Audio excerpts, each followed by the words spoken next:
Good evening, IL family, and welcome back to your Inclination Live broadcast here with Coach Timiel / Lady Timiel, where we talk about positive living via simple truths. I want to welcome you guys back in on this wonderful Monday where it's the week of Thanksgiving. And so I know a lot of you are probably already planning or already have plans about what you're going to do. It's an exciting week because most of us get a short work week or the kids are out of school. And it's just that season where we get to celebrate with loved ones, whether that's friends, families, people you haven't seen in a while, and all of that good stuff. But in whatever way you're doing it this year, before I get into the discussion tonight, I want to say for you to have a happy Thanksgiving and to definitely share the God that's on the inside of you. And more than that, if you guys are traveling mercies. But in whatever you do this week for Thanksgiving, I'm praying that it be peaceful and enjoyable. It's nothing worse than going through a holiday or something like that and it's not being peaceful and enjoyable. And so we definitely want to make sure that we do that. So on tonight, I had another topic in mind, but I was like, I cannot go into the week of Thanksgiving and not talk about something centered around the topic, because I believe it's so important, and it's a time where people's mindsets are drawn in to this attitude of thanks. So, they're drawn in into ways to give thanks. I know a lot of times when I've gotten together for Thanksgiving gatherings that people have actually, that we actually went around the room and said what we are thankful for in that moment. I've even in one gathering, I remember us giving out our favorite Bible verse and talking about why that verse meant so much to us.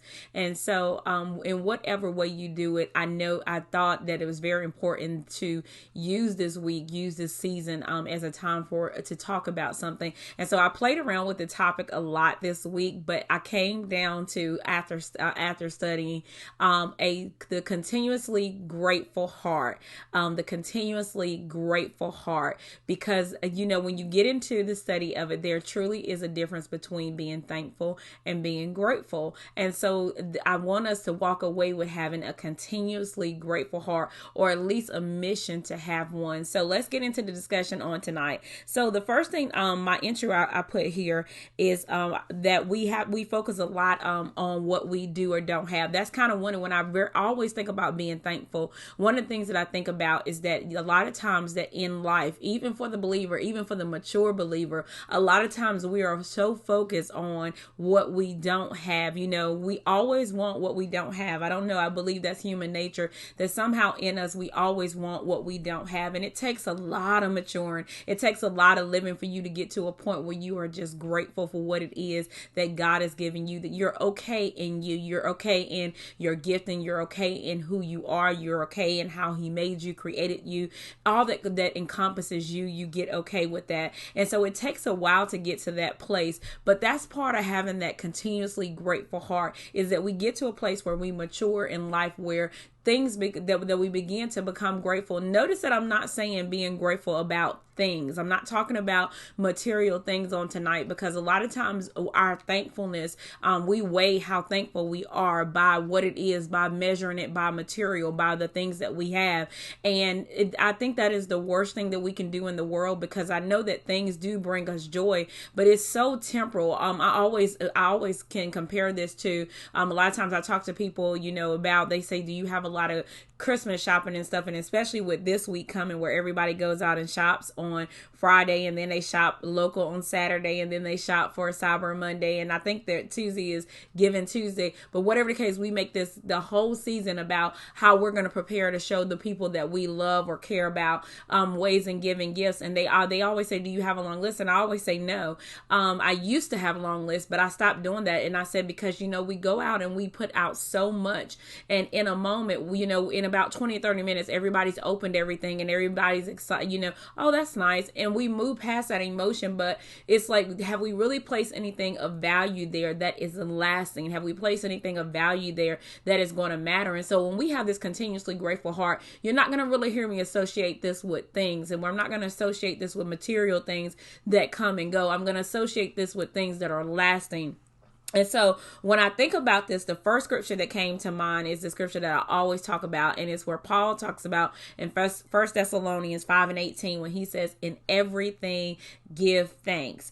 And so when you look at that, I know when you look around that verse, what you will find is that Paul was talking about a condition. He was talking about a state. He was talking about the state that he was in, like whether he was on the mountaintop or in the valley. Paul was saying that no matter what, that he had an attitude where he gave thanks unto God for whatever state he was in. It was not because he was giving thanks because God had done something or because God had given him something, but he was giving thanks from a place of faith. He was giving thanks from a place of faith. He was saying that, no matter what state I'm in, I trust you, God, and I can give you thanks in all situations and whatever condition that my life is in. And that is so important for us because, as I said, when you think about this, and a lot of times we weigh out the fact of whether we're going to be very thankful based on a lot of material things. And as we mature, we begin to base it off of other things. But, even when it comes down to things like health and other things that may affect us in this world, other things that are temporal, I always say, even in that, we have to be very careful because Paul was talking about, no matter what condition that God had him in life, to be thankful. And so it's almost like, if you need a healing, and Paul was almost saying that whether God heals me or not, I'm still going to have an attitude where it is that I'm thankful on tonight. And so sometimes I put here, Paul's attitude of thanks was wrapped in trust and faith in God.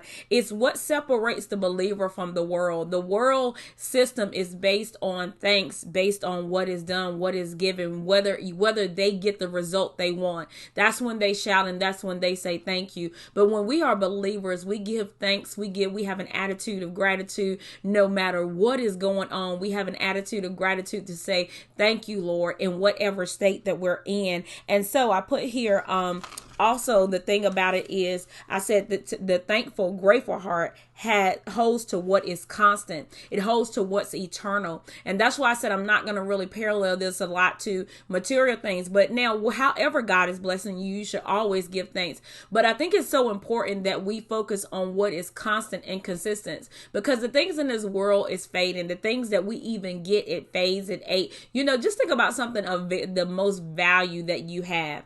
And even that is not where it was when you first got it. There's very little things that we have in life that actually appreciate and value, and that they would never depreciate. And so the one constant, the one place of consistency that we have in life is God. He is the one consistent that we have in life. He is the one that we can trust, that we can lean on, and we can depend on. And so he is our consistency. He is the place, he is the root from which our thankful, grateful hearts should actually develop from and strive from. And so I put here that thankful versus grateful. These words are often used interchangeably. I remember one time, I don't know, I was talking to someone and at that time an elder to me, and I was saying I'm thankful, and she was like, you're grateful, and at that moment I was saying, well, what is the difference? I mean, I didn't ask. I should have asked in that moment, but I didn't ask. And I was like, why? Every time that I would say I'm thankful, she was like, no, you're grateful.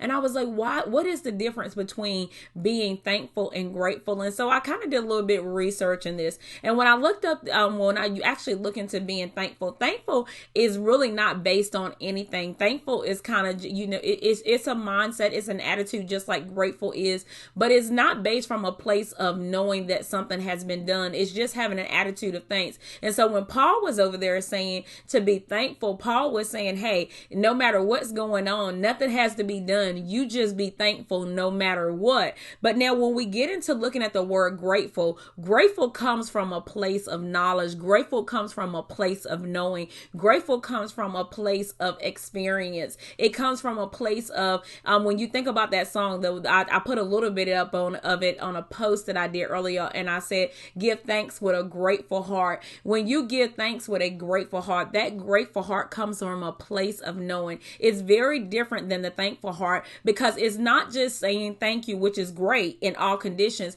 but it's saying, I have a grateful heart because it comes out of something. It comes in response to something. It comes in response to something. And in our case, it comes in response to something that God has done. In that song, it says, because he has given Jesus Christ his son. But what else has God has done so many things. Of course, Jesus is the greatest gift that he's given us. But because of that gift that he's given us so many things, that so much power in this walk that we have with him. And so we ought to have a continuously grateful heart unto him that pours out in response to what it is that he has done for us. And so when you think about the grateful heart, I put here, when we give thanks with a grateful heart, we have a heart that knows why. It allows examination. And the reason why I said that this grateful heart allows for examination, because the thing about it is, are you grateful at all times? Or are you grateful for a moment? Or are you being thankful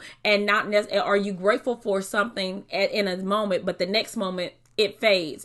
Are you continuously grateful? And that's why I say it has to be wrapped in eternal. Because if it's wrapped in things that are fleeting, like say for instance, I'm thankful. We're all thankful for the roof of our head and food and all shelter and all the things that God has promised us that he would provide for us. And we're thankful each day that we get up and we can thank him for just having those things.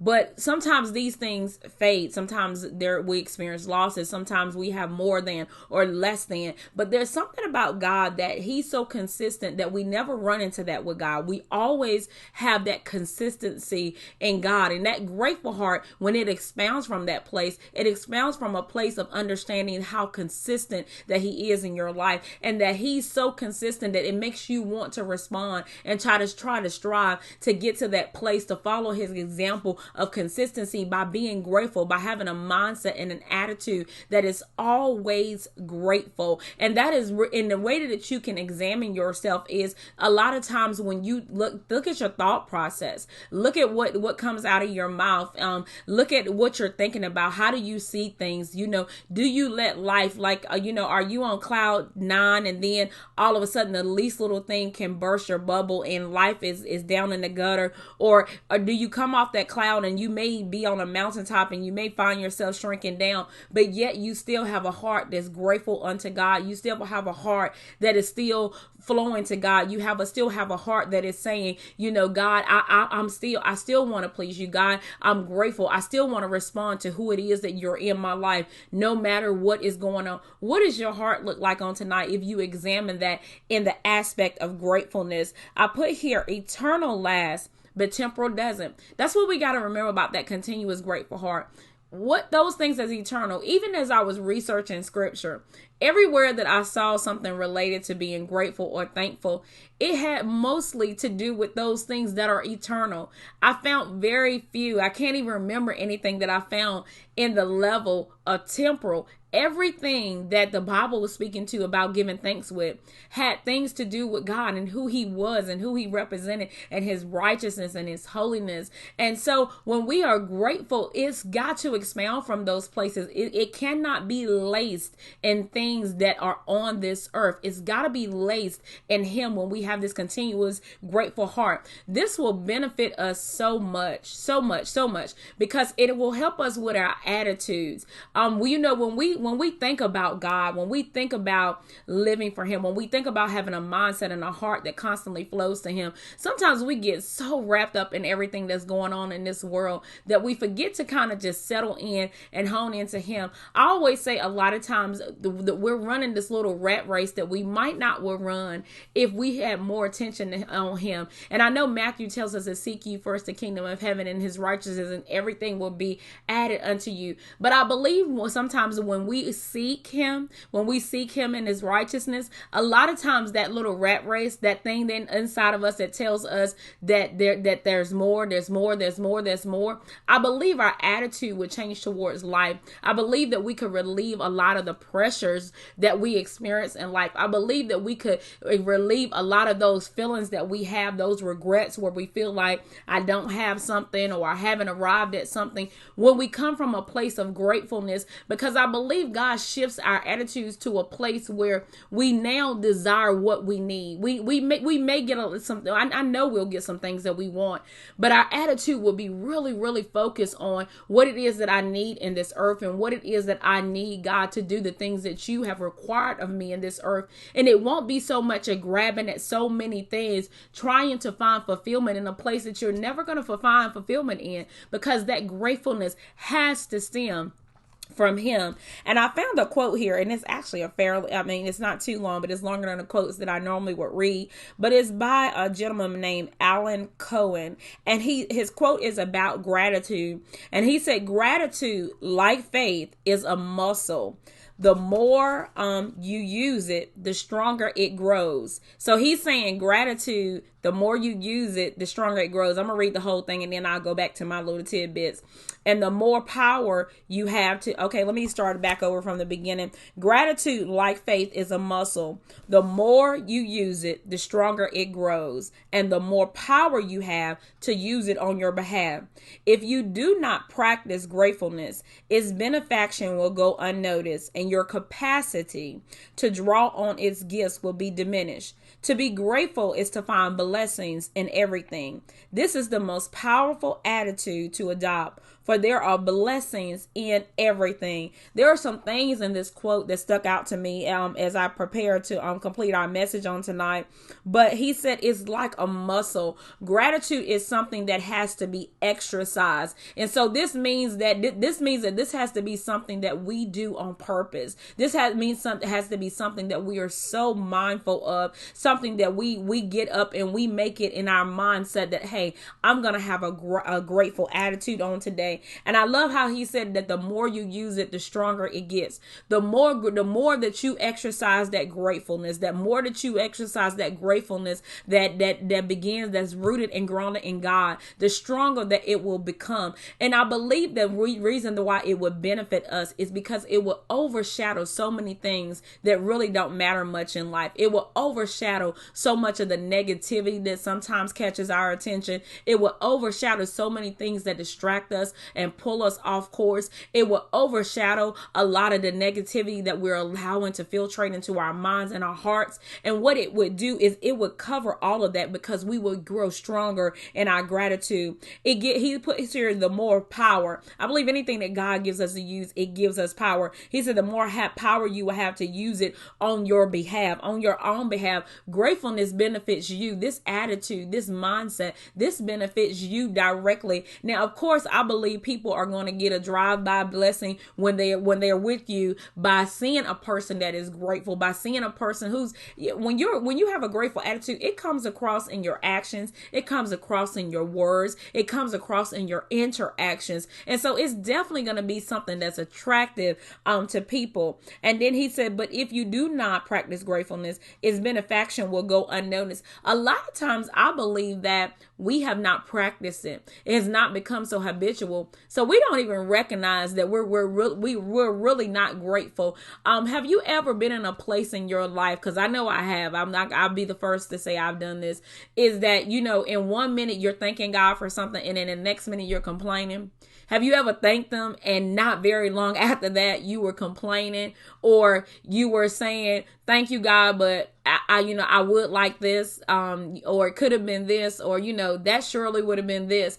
It's like a person giving you a gift and you wanted something, and maybe they couldn't, maybe they didn't know specifically what you wanted, but they heard an aspect of it and they brought you something, and you say, oh, thank you, but I really would have liked this. I really would have wanted this. That hurts the person that that has given you something to, when I come across people like that personally, I'm like, well, I'm not going to even bother buying you anything because you're not grateful for what you're giving. So therefore, I'm not even going to worry about giving you anything. And I believe we have to think about that when we're with God, because we have to think about the fact that I can't be grateful in 1 minute and complaining in the next. I can't be grateful 1 minute, but throwing back what it is that he's given me in an instant because I desire something else, or it's not quite what I wanted, God, or it's not quite it didn't quite come in the mold that I wanted or how I saw it, God. And so I love how he said that we can go unnoticed, that we can miss out on the benefits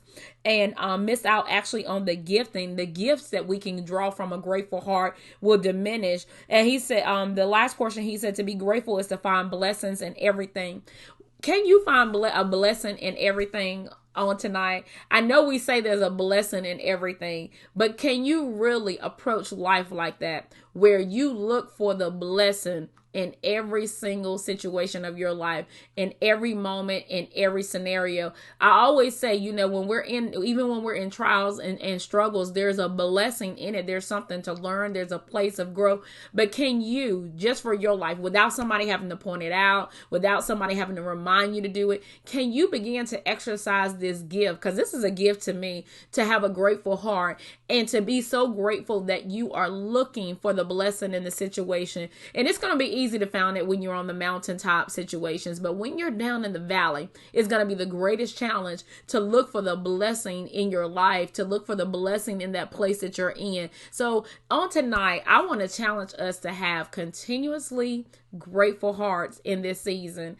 You're going to come across so many people that are probably going to be spewing out negativity, that are going to be in the worst moods in the world. Some about holiday seasons, we run into a whole lot of this. Not that we don't all year long, but it seems like we run into a lot more. And it's going to be nothing better than the love that we should show in the showing people what a grateful heart looks like, with your attitude, with the way you respond to things, with you being grateful for whatever it is that is being done in that moment, with you finding the blessing in every situation and being able to speak that, being able to take something negative and pull out just that one positive nugget that can bless somebody else. That's what I want to challenge us to do, not only this week, but throughout this holiday season. And I pray, they say anything that you do for over, I think at least 30 days, it becomes a habit. So that if you can do this over this holiday season, this is something you can take with you into 2020, and it's something that you can deposit into this world by having that continuously grateful heart.